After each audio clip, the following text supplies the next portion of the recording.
Hi, everyone. It's so good to be here with y'all in community today.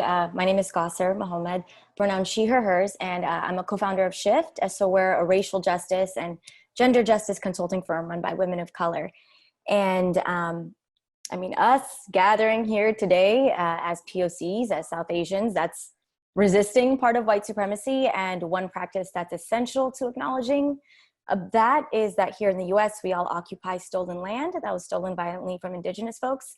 So that's the real type of looting per se. And since I'm in Los Angeles, that means acknowledging the land of the Tongva tribe. And anti-indigeneity is in this country is the floor to which anti-Blackness was built off of. So it's important that we continue to honor our land as a practice. And as mentioned today, the work is continuously evolving, and everything I want to share with you all today is off of the previous work of other Black activists, namely Black women and other South Asians who have already been in this space for a while and continue to do the work. And in our short time together, I just wanted to provide some frameworks on how to have conversations about anti-Blackness within our South Asian communities with friends and family. So I hope that this helps. So one thought is that as South Asians, one of our greatest strengths is intergenerational strength, right? So now more than ever, we are being called into having these difficult conversations with our family in a very intergenerational way. But the thing is that we currently live in a cancel culture, right? Where so often we hear, oh yeah, I don't like that person's politics, I cut them out, which we know is hard to do when it's your uncle, or when it's your maybe your mother or a sibling. And it's also draining and difficult and a test of patience to engage in these conversations, especially when they can be toxic. But just wanted to stress that now is the time more than ever to call our people in, because we as non-Black POC do not have the option of shutting our communities out of these conversations. Because if we don't make that effort to call in our own people and educate our own families, then that education is left to the media and left to the burden of Black folks.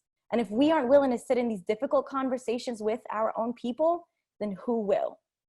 And as South Asians, we are one of the fastest growing minority populations in the US. We have high spending power, and we need to put that power to use. We cannot give up on each other. So within that, I want to offer up two tools that I hope help. One is a framework of compassionate accountability, and another is 5 questions to gauge whether it makes sense to engage in the conversation with a particular person or family member. So I also, with Shift, we operate from like a real education standpoint. So I want to see if I can share my screen. Give me just a moment. I like visuals, so I want to share visuals with y'all. Hold on, I may need to make you the host again. Hold on one second. I think I have access to share. Participate. Yeah, I think I should have access to share. You're still host. Go ahead. Okay, cool. Ooh, okay, y'all are gonna see all the tabs. Do not judge me. No all right, Bhavani, can folks see my stuff okay? Yes. Okay, thank you. All right, so moving forward, wanted to share this construct of compassionate accountability. So compassionate accountability is deciding that you care about someone enough to put in the emotional and intellectual labor of holding them accountable for their words and or actions in a compassionate and heart-centered way. Furthermore, when being a receiver of compassionate accountability, remember that it is a gift and should be received as such. This is also known as calling in. So Loretta Ross, a Black activist and scholar, she kind of coined this idea of calling in versus calling out. So not giving up on our people. But she does also mention how calling out does still serve a tool as well, right? She says clearly that, if Trump came up to me and asked me a question, I'm not gonna be calling him in, I'm gonna be calling him out. So it's important that we see the value of also where being dismissive is important if it's a matter of our self-preservation. So that also has its utility, because if there's no mutual respect, there is no place for compassionate accountability. Also, just want to note that uniquely as non-Black POCs, we have to be ready to call our people in, but never expect a call in.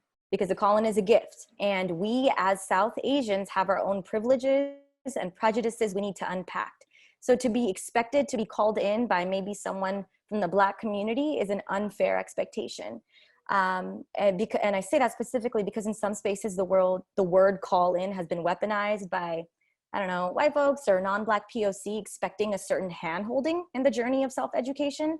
So it's important to remember that if we want to stand in true solidarity, we need to be able to take the information regardless of how it comes at us, whether that's critically or with love. So the intent is to self-educate. So moving forward, I wanted to kind of move on to, okay, so like how to gauge when to engage in compassionate accountability with maybe a family member, or when to let it slide.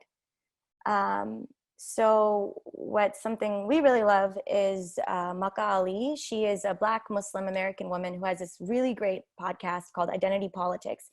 This is a tweet of hers that is helpful to gauge. So she says, here are 5 questions I ask myself before jumping into a difficult conversation. 1, do I care for this person? And do they care for me and what I have to say?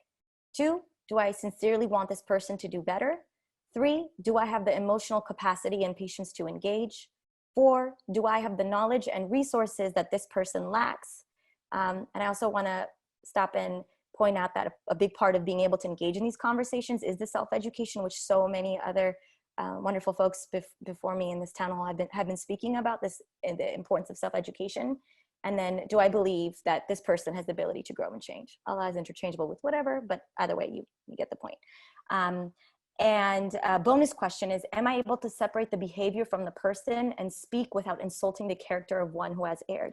Now, and particularly with our families, that feels especially important because we have to remember that our own, maybe our own parents, our own family members are often coming from their own trauma, whether that's trauma of immigration or trauma of being victims of acts of racism or hate crimes themselves. So if we can come at it with an idea of like a more trauma-informed approach into these conversations, that's helpful as well.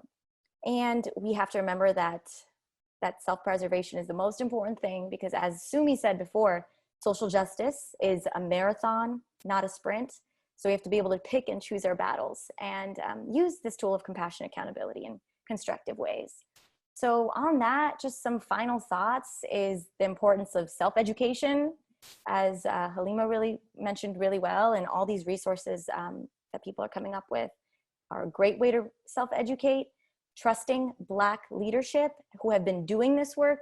Even if maybe some of us are just stepping into this sphere for the first time, and that's me as well, having started the work a little while ago, realizing that work is not being reinvented. It's been happening for years. So we need to look to the activists and support our Black leaders without putting the labor on them, because they've been doing this work and they know what's best for their communities.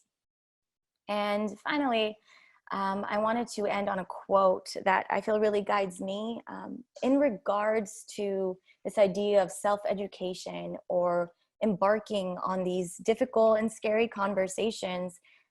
I want to share this quote by Lilia Watson. "If you have come here to help me, you are wasting your time. But if you have come here because your liberation is bound up with mine, then let us work together."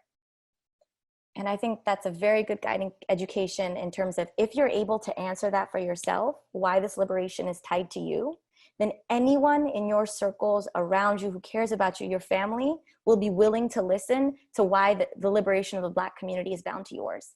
And I think that's also important to show up in the space, not as saviors, but as accomplices. So there's a lot of really great existing resources out there. Go have a Netflix party, documentary watch with your family, or find a way to translate some of the resources out there to share with your family. Create spaces for discussion. It's not easy, but there seems to be a lot of really great resources out there, even off of just listening to this town hall. So hope that helps. Thank you all so much. And also, we'll be having a fundraiser webinar in the next coming weeks about internalizing white supremacy values within ourselves. So stay tuned for that. We hope that helps, and that's serving to be a fundraiser as well.